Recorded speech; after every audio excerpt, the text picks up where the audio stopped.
संघ और बीजेपी इस वक्त दोनों मुस्लिम नागरिकों और मुस्लिम समाज के साथ अपने संवाद को तेज कर रहे हैं। क्या इससे आगे चुनावों का नजारा भी बदला दिखेगा? इस जवाब तक ले जाने वाली रिपोर्ट अब आप देखिए। एक चिट्ठी जिसमें लिखा गया था कि एक जरूरी सूचना मैं महमूदपुर माली के सभी जिम्मेदार लोगों को बताना चाहता हूं कि डॉक्टर निजाम भारती अलीगढ़ वाले, जो कि एक पक्के जनसंघी हैं, जो राष्ट्रीय स्वयंसेवक संघ हमारे इस्लाम का, हमारे मोमिन भाइयों का खुला दुश्मन है और हमारे इस्लाम को मिटाना चाहता है, उस आरएसएस और बीजेपी को अपना आदर्श मानते हैं। बीजेपी सरकार बनने पर जश्न और मिठाई बांटते हैं। इसी चिट्ठी में आगे लिखा है कि आज इसने हद कर दी। इस्लाम के कट्टर दुश्मन आरएसएस का जुलूस अपने घर पर रोककर स्वागत किया एवं पुष्प वर्षा की, जिससे साबित होता है कि ये शख्स डॉक्टर निजाम भारती हमारे धर्म का, इस्लाम का खुला दुश्मन। अप्रैल महीने की बात है जब मार्च में उत्तर प्रदेश में ऐतिहासिक जीत बीजेपी को मिले 1 महीने बीते थे, तब ये धमकी संघ का समर्थन करने वाले जिस शख्स को मिली उनका नाम है डॉक्टर मोहम्मद निजाम भारती। धमकी देने का आरोपी था, नाम था इमरान। वजह सुनिए। हर साल चैत्र शुक्ल पक्ष की शुरुआत के दिन आरएसएस के स्वयंसेवक रूट मार्च करते हैं। संघ की भाषा में इसे पथ संचलन कहते हैं। आरएसएस के पथ संचलन के वक्त कई मुस्लिम नागरिक उन पर पुष्प वर्षा करते हैं। जैसे ये तस्वीरें अप्रैल महीने की राजस्थान के पाली की हैं।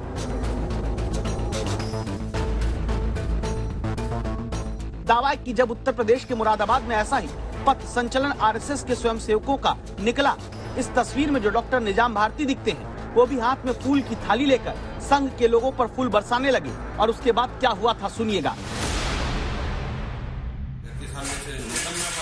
तो मैंने उसमें मेरी फैमिली ने पुष्प की बारिश की, उसमें लोगों की बारिश की। इसी को लेकर ये इमरान हाफिज जी ने जो है मेरे ऊपर फतवा जारी कर दिया और जान से मारने वालों को 1 लाख रुपए का इनाम से इस तरह से मस्जिदों में इसने ये पर्चे डाले। सब 10 मार्च को उत्तर प्रदेश के नतीजे के बाद बीजेपी संघ के कई मुस्लिम समर्थकों को यूं धमकी मिलने की घटनाएं आई थी। कुशीनगर में बाबर अली की तो दावा है कि जान तक ले ली गई थी। कानपुर में बीजेपी का झंडा लहराने पर धमकी दी थी। बदायूं में बीजेपी समर्थन की पोस्ट पर देख लेने की धमकी थी और बरेली में मुस्लिम महिला निदा खान को बीजेपी के समर्थन में धमकी दी गई थी।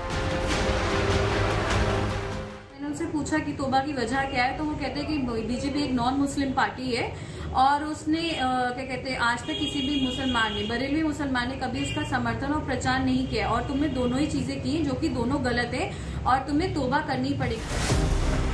मुस्लिम वोटों का ध्रुवीकरण एक लंबे वक्त तक देश की सियासत में रहा, जब बीजेपी के खिलाफ मुस्लिम वोटों की गोलबंदी वोटों के ध्रुवीकरण से होती रही। इसी के खिलाफ बहुसंख्यक वोटों की गोलबंदी बीजेपी ने की। तब क्या संघ और बीजेपी दोनों की मुस्लिम नागरिकों से संवाद की बढ़ती कोशिश विपक्ष के कई दलों को चुभ सकती है और सियासत तेज हो सकती है? इसे रिसर्च से पहले समझिए। उत्तर प्रदेश के नतीजों का आधार लेते हैं। सीएसडीएस के आंकड़े बताते हैं कि जिस सीट पर मुस्लिम आबादी 20% से कम है, दावा है वहाँ 51% हिंदुओं ने बीजेपी को एक मुश्त वोट दिया। जिन सीट पर मुस्लिम वोटर की संख्या 20% से ज्यादा 39% से कम, वहाँ 59% हिंदू वोटर का दावा है कि वोट बीजेपी के खाते में गया। जबकि जिन सीट पर मुस्लिम मतदाताओं की तादाद 40% से ज्यादा है, वहाँ पर हिंदू वोटर का 69% हिस्सा बीजेपी के पाले में गया। एक दूसरी जानकारी जो रिसर्च से मिलती है वो कहती है कि जिस सीट पर मुस्लिम वोटर की संख्या 20% से कम, वहाँ 14% मुस्लिम वोटर ने वोट बीजेपी को दिया। जिस सीट पर मुस्लिम मतदाता 20 से 39%, वहाँ पर 4% मुस्लिम वोट ही बीजेपी पाई और जिस सीट पर मुस्लिम वोट 40% से ज्यादा, वहाँ पर मुस्लिम वोट में 4% से भी कम हिस्सा बीजेपी के पास आया।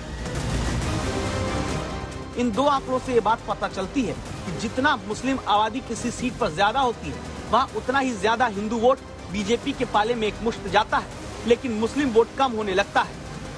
अब क्या संघ और बीजेपी की तरफ से मुस्लिमों के बीच बातचीत और मुलाकात तेज होती है तो इसका असर आगे की राजनीति पर भी पड़ेगा? ये सवाल आज तक संवाददाता संजय शर्मा ने राजनीतिक विश्लेषक संजय कुमार से पूछा है।